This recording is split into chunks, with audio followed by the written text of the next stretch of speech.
వాటిల్లో కొన్ని చోట్లయితే ఫిజికల్గా వ్యక్తుల మీద దాడి చేయటం, కాళ్ళు కొడతాం, చేతులు కొడతాం, తల్లబాగులు కొడతాం. అదేవిధంగా ఈ గ్రామాల్లో కానీ ఇక్కడ కానీ మీరు ఉండకూడదని చెప్పి వార్నింగ్లు ఇవ్వటం అనేక రకాలుగా చేస్తున్నారు.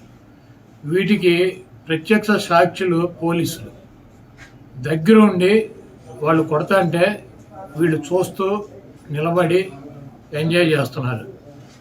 ఈరోజు మా దగ్గర పోలీసులు ప్రేక్షక పాత్ర వహించేటువంటి సన్నివేశాలు, తెలుగుదేశం పార్టీ అల్లరి మోకల్లో మా వాళ్ళ మీద దాడి చేస్తున్నటువంటి సన్నివేశాలు సీసీ ఫుటేజీలతో సహా, ఫోటోలతో సహా మా దగ్గర ఉన్నాయి. మేము ఎస్పీ గారికి కానీ లేదా లోకల్గా ఉన్నటువంటి పోలీస్ స్టేషన్లో కానీ కంప్లైంట్ ఇచ్చినా, ఒకవేళ మాకు ముందు సమాచారం ఉండి ఇట్లా గొడవ జరిగేటువంటి పరిస్థితి ఉందని చెప్పినా కూడా వాళ్ళు వచ్చి ప్రేక్షక పాత్ర వహించడం,